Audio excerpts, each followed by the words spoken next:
Eu acredito que a gente tem que mudar um pouco a percepção geral sobre instrução de tiro. A gente sempre diz aqui que o instrutor que leva o cara para dar tiros, ele não está dando instrução.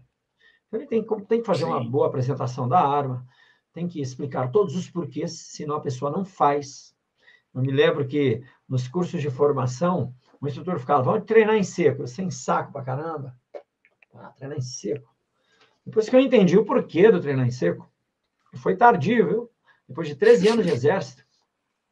Depois que me explicaram o porquê, eu aprendi com o Vitor Matos, que foi meu parceiro no projeto IAT, tá? Heptacampeão brasileiro, e Confedato heptacampeão brasileiro de tiro, que a gente se encontrou, inclusive, lá na Shot Fair. Quando eu entendi o porquê, eu falei, caraca, mano, tiro em seco é tudo. Tiro em seco é só tudo. Aí que eu coloquei e comecei a levar isso a sério. Então, nós explicamos para os nossos alunos que instrução de tiro não é levar a pessoa para atirar. Isso é uma coisa. Instrução de tiro é ensinar. O instrutor, ele é um educador. Tá? Ele é um educador. E, nesse contexto, ensinar todos os porquês, dizer os porquês. Por isso que a gente orienta que o aluno fale sobre regra de segurança, fale sobre primeiros socorros, e agora a gente vai orientar, como você deu a ideia, mostrar o equipamento. Tá? Uma demonstração rápida ali de 15, 20 minutos, ó, com um torniquete, você faz assim, aplicou, pá, puxou, tá aqui, ó. Tá aqui, ó. Se precisar. E aí orientar, compre um torniquete e busque conhecimento. Busque um curso para você aprender. Tá? Isso é essencial, isso é essencial. Tá? Porque quando você mostra e apresenta o equipamento, você mostra a importância, é difícil quando a pessoa não se interessa, né? Se você falar para ela assim, ó, se você se machucar, você pode se auto-socorrer, se você tiver com alguém, você pode socorrer alguém, e a situação mais interessante que as pessoas acabam pensando, né? Pô, eu tenho 5 minutos de vida. Se eu tenho uma hemorragia severa, seja causada por um disparo, seja por uma fratura, seja por uma facada, seja por um acidente doméstico, eu tenho 5 minutos. E a gente sabe que 5 minutos não dá tempo de chegar um socorro especializado em qualquer região, por mais sorte que a pessoa tenha, que esteja próximo, mas 5 minutos é difícil chegar.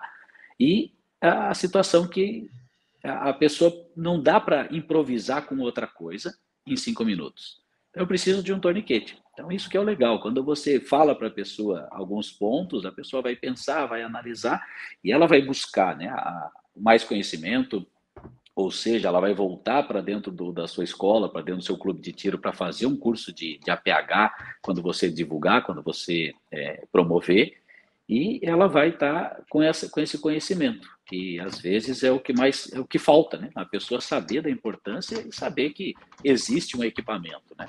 Que até pouco tempo atrás, aí há 1 ano e alguns meses, era só importado, que tinha essa dificuldade. Muitas vezes o instrutor mostrava o equipamento e vinha a pergunta, onde é que eu compro? Aí o instrutor tinha que explicar, ó, site americano, importar, é uma loja que vende no Brasil, né? Então tinha essa dificuldade que acabava que a pessoa, o aluno desistia. Hoje não, hoje ele pode indicar os torniquetes nossos da Desmos, ele pode dizer, ó, entra no site www.desmodos.com.br, você compra... Vou mostrar o site aqui de novo de vocês. Vou mostrar o site novamente aqui, ó. Olha, entra, acessa, faz a compra, chega na sua casa, tem as várias formas de pagamento, escolhe as cores que você quiser. Falar em cores, Marcelo, vou já aproveitar e explicar a situação das cores, né? Sempre vem perguntas para nós, né? Qual que é a diferença, o que que muda, por que que tem cores diferentes? No mundo todo, né, os fabricantes de torniquete, eles seguem um padrão que são 3 cores básicas, né? O torniquete preto, que a maioria que a gente conhece é um torniquete preto, né? E o objetivo da cor preta é realmente camuflar, esconder o torniquete dentro de um fardamento, junto a um equipamento tático, né? Para que você não seja plotado numa operação quando está carregando e quando eu vou usar o equipamento, que o meu inimigo também não me identifique, né? E então por isso a cor escura, a cor preta. E aí nós temos o laranja. A cor laranja é o contrário do preto, né? O objetivo é chamar a atenção, então você usar no meio urbano. Ou seja, um acidente de trânsito, uma pescaria, você está usando, vai atender alguém, você como policial vai atender alguém num trânsito, dentro do seu carro, na sua casa. A ideia é você ter um laranja. Da mesma maneira, Isso, os profissionais da área de saúde, seja bombeiros, SAMU, médicos, eles usam essa cor laranja, que o objetivo, quando entra no hospital, quando dá entrada, quando uma equipe técnica chega no local da ocorrência, eles identifiquem de longe. E a terceira cor é a cor azul, que é a cor destinada para o treinamento, né? Seguindo o padrão aí do Blue Training, na mesma ideia das Blue Gun, né? Das armas azuis. Para quê? Para você não confundir. Então, eu tenho um torniquete preto ou um torniquete laranja, que são os meus que eu carrego no meu dia a dia para salvar minha vida ou usar em alguém. E como ele é de uso único, né, os torniquetes são de uso único, criou-se então o torniquete na cor azul para treinar, para ficar diferente. Então, se eu tenho dois pretos, eu posso me confundir na hora qual que eu estou usando para treinamento.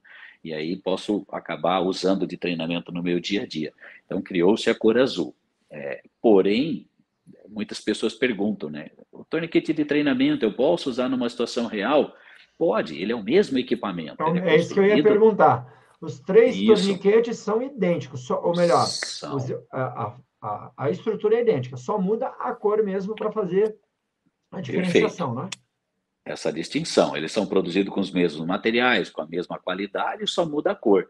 Inclusive, nós temos vários casos de uso em situação real do torniquete azul, que a pessoa comprou, né? O azul, alguns porque gostam da cor azul, Tá ali, resolve. outros porque compraram para treinar, mas era o único que ele tinha, só comprou um, e acabou que usou algumas vezes em treino e acabou colocando numa situação real por não ter outra coisa e bancou, né? Nós, como fabricante, assim como todos os fabricantes de torniquete no mundo, não conseguem garantir que um torniquete usado num treinamento ou numa ocorrência, ele consiga ter a mesma eficiência no segundo uso, né? Então, tem uma série de fatores aí que impede que nós, como fabricante, fale, você pode usar uma, duas ou três vezes em situação real, ou então, usa 15 vezes no treinamento, ou 100 vezes no treinamento, e Não ele vai dá, né? segurar numa situação real. Não dá, porque quando você aplica um torniquete, é bem fácil da gente entender, né? Se eu aplicar um torniquete no braço, eu aplico uma pressão. Se eu aplico um torniquete na perna, eu aplico mais força, mais tensão. Então, aí já teria essa dificuldade, né? A pessoa usou no braço, ela pode usar uma segunda, uma terceira vez no braço. Na perna, ela só vai usar uma vez. Então, fica muito complicado esse controle. E o torniquete, a partir do momento que eu uso ele numa situação real, ele vai ao seu extremo. A fita dele, né, vai ceder bastante, né? Essa parte onde eu torço ela aqui, que é a parte mais difícil, né? Que mais sofre. Então, depois do uso dele no extremo, eu preciso ainda limpar, lavar, esterilizar. Para seguir normas de esterilização na parte de saúde, ou eu uso química, ou eu uso calor. E todos os dois vai danificar o equipamento. Danificar. Ou seja, não tem como a gente dar uma receita de bolo para a pessoa seguir, porque tem vários fatores aí que vai impedir de ele ter um equipamento com segurança para seu segundo uso, né? Então entra essa questão das cores mudando isso, né? O preto para camuflar, o laranja para chamar atenção e o azul específico para treinamento. E aí nós desenvolvemos outras cores, né? Que é o torniquete coiote, né? Que é a mesma cor do nosso porta-torniquete, e o verde oliva, que é pensado, né, no Exército para poder atender aí alguns uniformes, né, como o Coiote, algumas polícias, né, de Santa Catarina, Paraná, a PRF utiliza muito o Coiote, agora a Polícia Civil, as CORE, né, das Polícias Civis, as Coordenadorias de Recursos Especiais estão usando camuflado na cor Coiote. Então, as cores do torniquete e do porta-torniquete a gente criou pensando nisso, né? Porém, são todos iguais e todos servem para a mesma podem ser utilizados numa situação real. Essa que é a ideia das cores, né? Exatamente.